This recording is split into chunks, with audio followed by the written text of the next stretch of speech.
서비스 만족도 측정의 결과가 하단으로라는 주제로 발표를 시작해보겠습니다.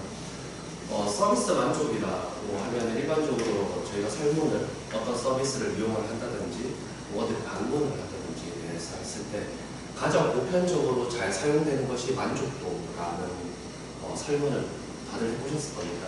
그래서 사회복지 영역에서 또 사회 서비스의 영역에서 당연히 그 서비스를 이용하는 대상자들, 클라이언트들의 느끼는 만족도, 서비스 만족도를 매우 중요한 측정 지표라고 현장에서도 많이 활용을 해오고 있습니다. 여기 보시면은 서비스 만족 같은 경우는 이제 투입과 과정, 산출, 결과로 나타나는 이 전체의 관계에서 측정이 돼야 되고 현장에서 많이 활용되고 있고 또한 그럼에도 불구하고 이제 보편 타당한 결과값이 아니라 이용자의 입장을 생각하기보다 유저죠. 그러니까 기관에서 담당자가 사용하기 쉬운 질문들을 골라서 사용한다든지 아니면 단순하게 만족하느냐라는 질문으로서 이제 전반적인 만족도를 묻는 질문들이 대다수 많이 사용되고 있습니다. 그래서 이러한 것들 같은 경우에는 보편 타당한 결과값으로 인정받지 못한다라는 이제 그런 한계성들을 가지고 있습니다. 그래서 서비스 만족도는 복합적이면서도 단면적인 성격을 가지고 있기 때문에 측정을 하기 위해서는 개념을 정의를 하고 그 개념된 것들에 대한 구성에 대한 영역들을 다양하게 측정을 해야 된다는 부분들이 있습니다. 그래서 만족도는 단순하게 측정하는 것이 아니라 직원의 태도라든지 서비스의 내용, 재이용할 것이냐 아니면 다른 사람들에게 추천을 할 것이냐 아니면 또 직원의 전문성은 어떻냐 이런 부분들에 대해서 조금 더 포괄적인 접근을 해야 된다라는 것들을 가지고 있습니다. 그래서 기관에 대한 만족도, 그 다음에 직원에 대한 만족도, 그것을 또 포함해서 서비스 효과에 대한 만족, 서비스 내용에 대한 것들, 비용에 대한 이런 부분들을 각각의 요소들을 다 담아서 전반적으로 서비스의 만족이라는 부분들을 측정해야 되지 않느냐라고 보고 있습니다. 그래서 일반적으로 이용자 개인이 인식하는 만족을 단일 항목으로 측정하는 경우에는 측정 질문이 일반적인 만족 요구를 질문하게 되어서 한문항에 많게는 3개에서 4개 정도 간략하게 질문을 하는 경우들이 있고요. 그래서 이렇게 하면은 설문을 하기에 매우 수월하다라는 장점을 가지고 있습니다. 또 다른 측면으로 보시면 복합적인 항목으로 구성을 할 경우에는 자세한 내용들을 다룰 수는 있지만 응답하는 사람들이 피로감을 느끼다든지 조금 어렵게 받아들일 수 있다는 그런 한계성들을 가지고 있습니다. 그래서 따라서 이제 본 연구에서는 이용자들의 만족을 측정하기 위해서 도구를 개발하고 또한 단일 항목 측정 도구의 단점을 극복하고 또한 개개인이 주관적으로 인식하는 복합적인 질문을 항목들을 다 담은 그러한 측정 만족도 서비스 만족도 측정 도구를 개발하는 것을 목적으로 하고 있습니다. 그래서 본 연구에서 만족도를 나타내는 지문 항목은 단순한 합을 나타내는 지수의 개념과 같은 여기 보시면 이제 사회복지 서비스 만족도 인덱스가 아닌 사회복지 관련된 서비스를 제공하는 기관들이 공통적으로 활용을 해서 수량하고 객관적으로 측정할 수 있는 척도를 만드는 것을 목적으로 하고 있습니다. 이론적 논리입니다.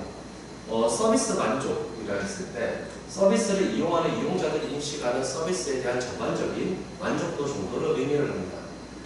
밑에 이제 파리스라는 사람 같은 경우에는 마케팅 영역에서 고객 만족을 제한한 서비스가 구체적인 만족의 목적을 초과했다고 경험한 이용자들의 비율이나 이용자들의 수라고 정의를 하기도 했습니다.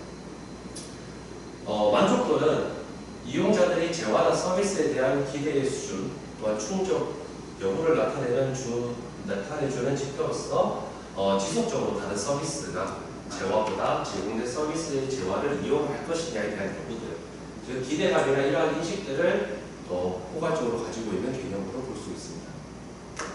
그러면 서비스 만족도를 측정하기 위한 도구가 왜 필요한가라고 한번 살펴보시면은 이용자들이 인식하는 만족의 정도나 수준을 확인하기 위해서는 측정해야 되는 도구가 필요하다라는 것이 가장 일반적으로 이야기할 수 있는 필요성을 말씀을 드리고요. 그 다음에 서비스를 이용하는 이용자들의 주관적으로 인식하는 서비스에 대한 기대 수준을 잘 충족을 했느냐, 잘 만족을 했느냐에 대한 변화, 그다음에 서비스 효과나 영향력을 포함하는 것들을 측정하기 위해서 필요하다라고 보고 있습니다.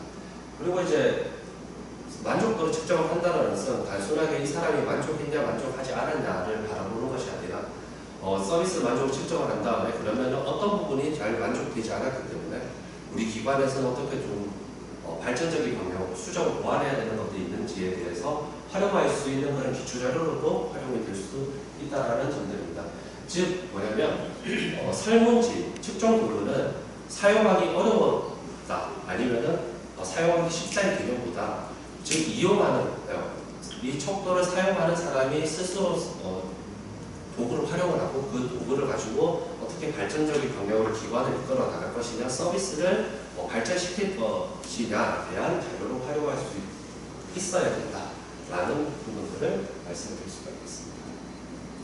제 만족도 측정과 관련된 선행 연구들을 한번 살펴보시면은 가장 대표적으로 이제 맥머리티와 허드슨이라는 연구자가 제시한 클라이언트 만족도 척도가 대표적으로 활용되고 있습니다.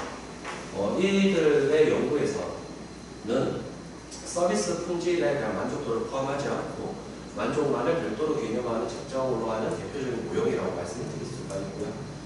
국내에서는 이제 사용시 서비스 영역의 만족도를 중요하게 보고 있지만 앞에 제시되어 있는 저 연구자의 척도를 그대로 권한을 해서 활용을 한다든지 아니면 이제 일부 소개한다든지 그런 연구들이 많이 이루어지고 있다는 것이 조금 아쉬운 점이라고 할 수가 있겠습니다. 만족도 척도의 이제 구성 요소를 보시면 총 5가지로 제시를 했습니다. 서비스 내용과 직원의 태도, 그리고 직원의 전문성, 재이용 의사나 추천 의사, 이용자의 변화 이 5개의 구성 요소로 제시를 했습니다. 연구 방법입니다. 이제 선행 연구 검토를 통해서 총 25개의 질문 항목으로 구성되어 있는 맥머리티와 허드슨의 만족도 척도를 기초로 하여서 전체적으로 개발을 하였습니다. 그리고 이제 사용자 학교와 현장에 있는 전문가 집단에게 6차례 내용 타당도 검증을 받았습니다. 그래서 1차적인 예비 척도를 최종적으로 도출을 하였습니다. 그래서 총 5개의 영역과 25개의 항목으로 구성된 1차 예비 척도를 활용을 해서 타당도 검증을 진행한 결과 1차와 2차를 거쳐서 총 5개 영역에 22개의 질문 항목으로 보완을 하였습니다. 조사 방법 같은 경우에는 포커스 집단의 바탕으로 내용 타당도가 검증되는 22개의 질문 항목을 활용을 해서 설문조사를 실시를 했고요. 설문조사 같은 경우는 비례 추출 방식을 활용해서 전국의 2,000명 조사 대상자를 무작위로 했고, 그래서 총 응답자는 1,085명, 응답이 불성실한 설문지 40개를 제외해서 1,045구의 설문지를 활용해서 결과를 분석을 했습니다. 통계 프로그램은 SPSS 프로그램과 에모스 프로그램을 활용을 하였고요. 일반적 특성을 확인하기 위한 빈도 분석, 그다음에 기술 통계, 신뢰도 분석을 실시하였고, 에모스를 활용해서 학위적 요인분석을 활용하였습니다. 요인분석 같은 경우에는 일반적으로 척도를 개발할 때는 컨셉적 요인분석과 학위적 요인분석을 다 활용하는 경우가 있고요. 그렇지만 이제 내용 타당도가 검증되어 있거나 액면 타당도가 검증되어져 있는 경우에는 컨셉적 요인분석을 제하고 학위적 요인분석을 하는 경우도 있습니다. 그래서 본연구에서는 학위적 요인분석만을 진행을 하였다라고 말씀을 드리겠습니다. 분석 결과입니다. 남성과 여성의 같은 경우는 남성이 486명, 여성은 559명이고요. 연령대는 제일 가장 많은 연령대가 50대에서 60대 미만이 가장 많았습니다.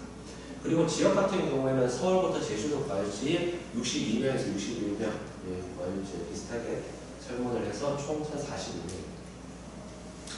서비스 만족도에 대한 점수 평균을 보시면 6.28점입니다. 그래서 저희가 사용했는 설문지의 척도는 총 7점 척도로 활용을 하였기 때문에 평균점이 6.28점이 나왔습니다.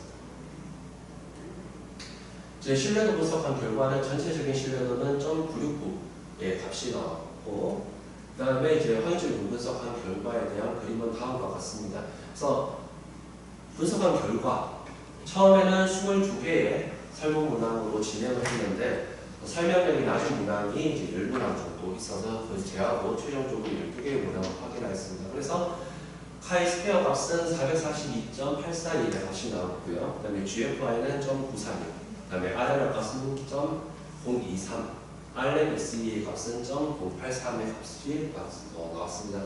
그리고 증근 적합지수와 강경 적합지수 같은 경우에도 이제 뭐 0.965, 957, 그다음에 PNFI 같은 경우도 0.786으로 이제 적합한 수준으로 나타났습니다. 그래서 전반적으로 모형의 적합도를 종합적으로 살펴보았을 때는 측정 모형의 적합도는 양호하고 모형이 잘 자료에 부합된다고 해석을 할 수가 있습니다. 요인 분석 결과표는 다음과 같습니다.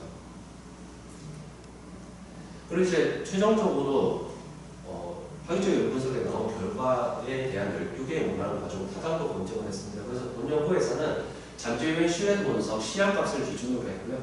그래서 위에 이제 공식 같은 경우는 표준화 추정치의 제곱근과 그다음에 측정 오차를 더하고 그다음에 분자에는 이제 표준화 추정치의 제곱값을 해서 최종의 결과값은 0.963으로 나타났고 기준치 0.71 이상으로 나타났기 때문에 수량 타당도가 확보되었다고 할 수 있겠습니다. 네, 결론입니다. 본 연구에서는 사육지 현장에서 제공되고 있는 사회 서비스들을 다양하게 측정을 할 수 있고 그런 보편적으로 활용할 수 있는 측정 도구를 개발하기 위해서 시작을 했고요. 그래서 실질적으로 다양한 설문지를 가지고 탐색적 요인 분석과 화학적 요인 분석을 다 저희도 시도를 하려고 하였으나 내용 타당도가 앞선 연구들에서 잘 검증이 되었음에도 불구하고 탐색적 요인 분석을 했을 경우에는 요인들이 너무 이제 설문 문항들이 많이 이제 섞여서 나오는 경우들이 나타났습니다. 그래서 본 연구에서는 이제 내용 탐구가 검증되어 있다는 전제를 깔고 편의적 요소로 바로 들어가게 되었던 측면들이 있었습니다. 그래서 최종적으로 이제 5개의 영역으로 했지만은 단일 요인으로서 한 개의 요인으로 보시면 되고 구성 요소들을 총 5개로 나누게 되었습니다. 그 최종적인 설문을 아마 마지막에 있어서 보여드리고요. 그래서 이제 하나의 만족도를 설문을 하지만은 직원의 전문성부터 이용자의 변화들까지를 설문을 해서 그런 부분들이 이용자들의 인식이 어느 정도인지를 확인을 하고 기관에 잘 적용할 수 있다는 그런 기대감을 가지고 있습니다. 네, 최종적으로 설문문항이 완성된 설문문항이고요. 그래서 상단에 5개는 서비스 내용에 대한 질문들, 그 다음에 4개 문항은 직원의 태도, 한 개는 이제 추천 의사와 직원의 전문성, 이용자의 변화에 대한 내용들을 가지고 있습니다. 그래서 조금 아쉬운 점은 추천 의사나 직원의 전문성과 이용자의 변화에 대한 설문문항들이 더 많았다면 조금 더 이제 고차원적인 통계 방법을 이용을 해서 또 타당도를 검증을 했을 텐데 그런 부분이 조금 아쉽고요. 그럼에도 불구하고 현재 나와 있는 만족도에 있는 다른 설문지와 비교를 해봤을 때는 그래도 다면적으로 측정을 하고 활용할 수 있다는 그런 장점을 가지고 있다라고 소개해드리고 싶습니다. 네, 이상으로 발표를 마치도록 하겠습니다. 감사합니다.